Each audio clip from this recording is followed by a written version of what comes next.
Hello everyone and welcome to another episode of the VersysCam. This is episode 1.07 and you're going to notice I'm numbering my episodes a little bit differently than I have in the past.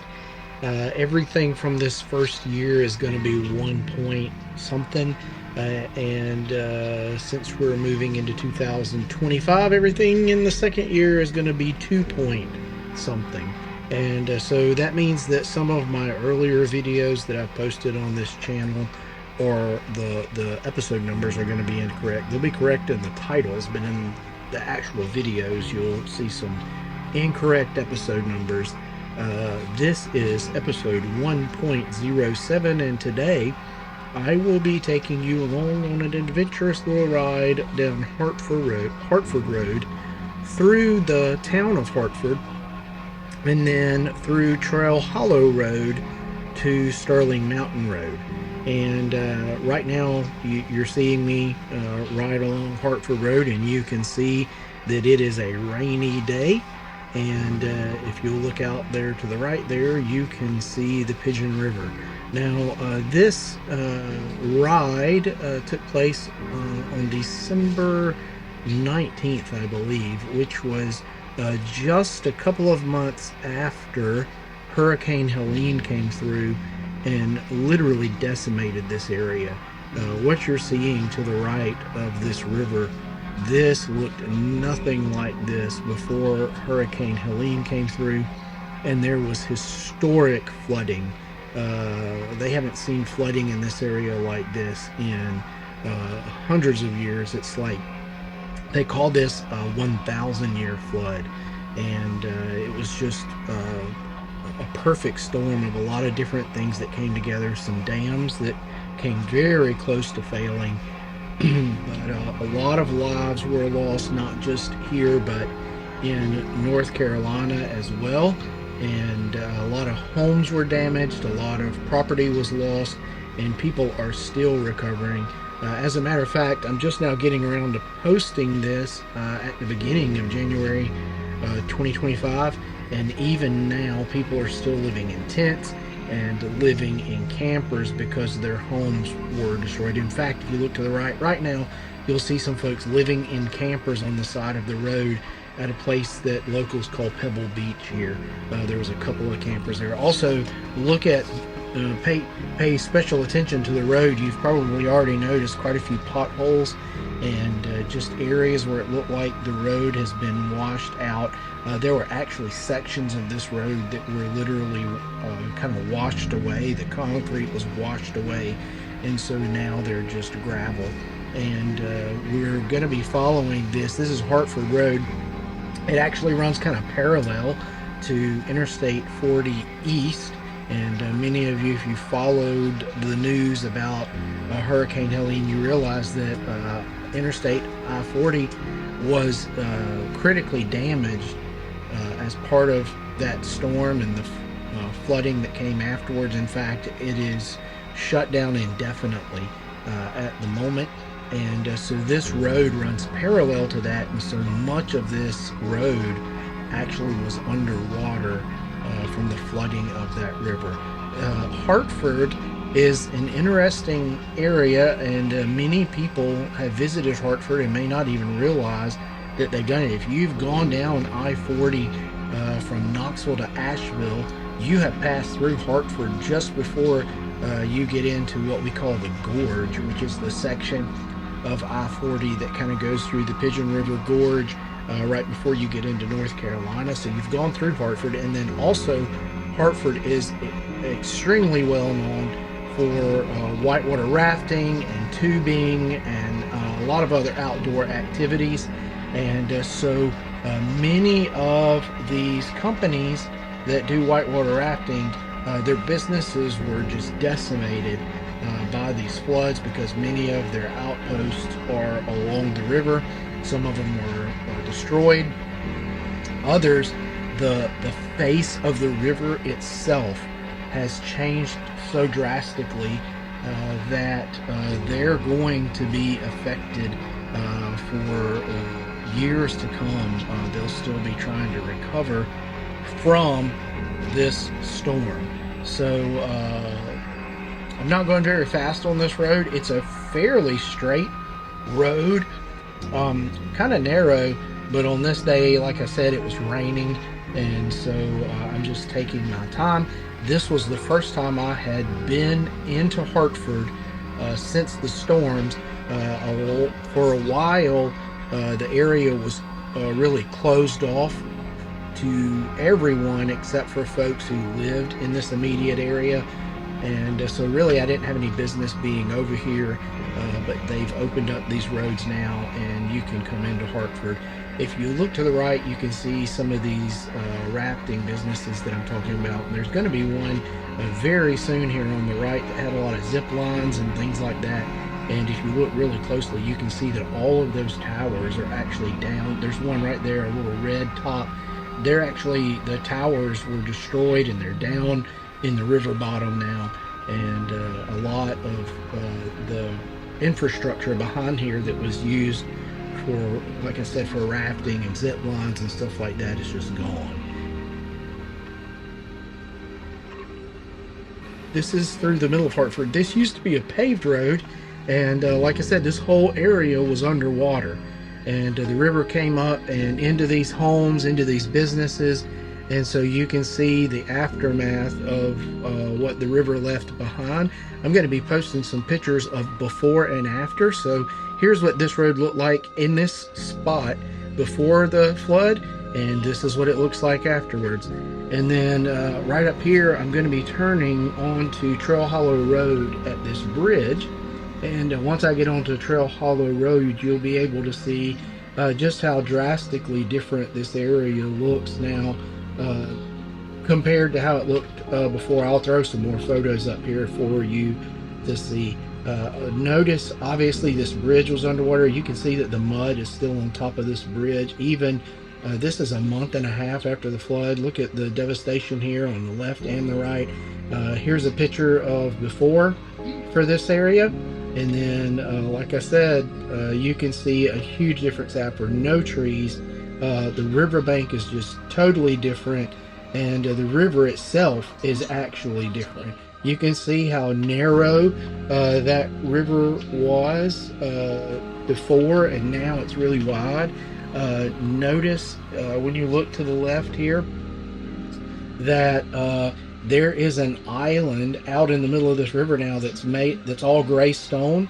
That stone, see, that's a totally different thing right there than what it looks like now. That stone that's out in the middle of this river now was washed away from the interstate. When the interstate caved in, a lot of that gray big chunk rock was washed down the river and deposited right there in the middle of the river as the river comes into Hartford. And so like I said, the river has drastically changed. The whole face of the river has changed. You can see how far the floodwaters came up. Right about here is the line going up this hill from where the floodwaters came. And so you can see just how devastating that flood was. And people are still, like I said, recovering from this, still trying to get their homes repaired.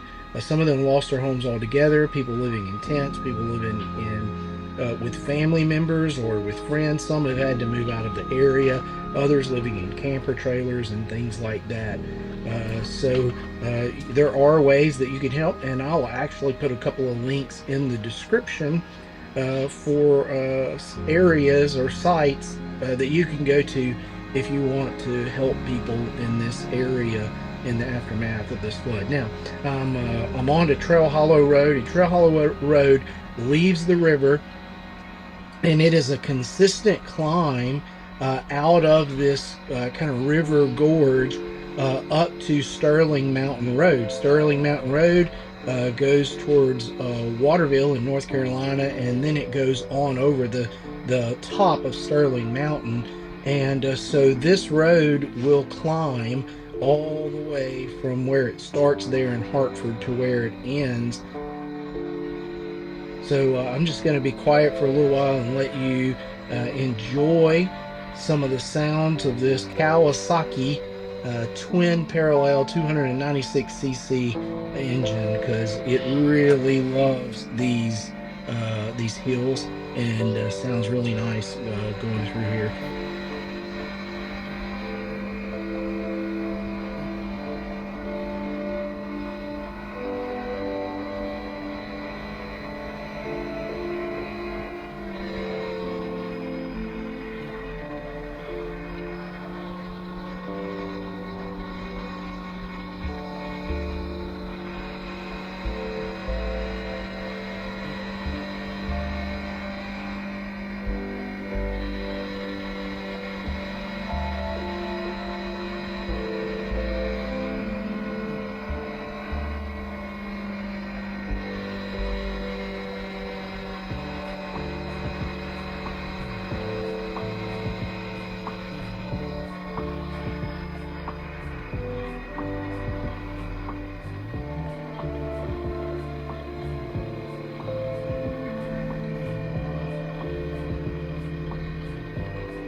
Yeah, so Trail Hollow Road ends.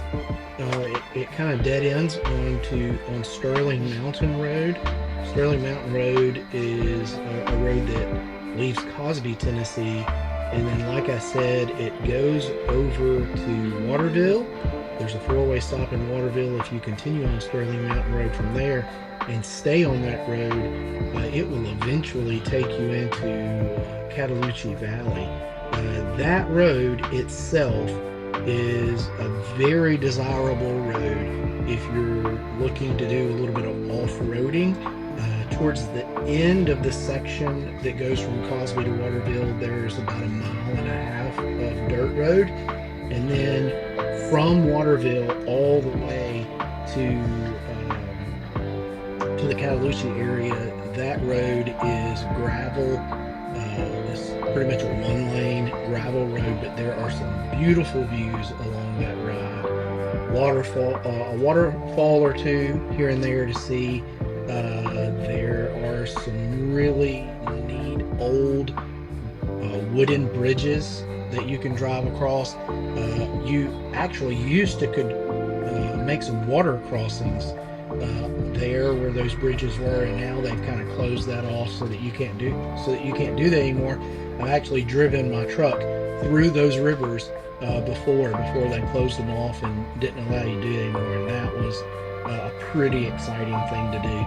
But I highly recommend that ride, and at some point in the future I'll be doing that on my motorcycle, and I'll be posting a video about that as well. But this is just a really beautiful ride here. As a matter of fact, if you are ever in the Newport area, you can take Hartford Road from the Edwina area into Hartford, Trail Hollow Road, back over to Sterling Mountain Road, and then turn right on Sterling Mountain Road, and that'll take you into Cosby and right back into Newport. So it's a really big circle that you can take, and all of it is just beautiful, scenic, and a really nice ride. Hope you enjoy this. Remember to like and subscribe if you do for more videos like this. Comment if you have any thoughts about the video or any questions. But thanks for watching.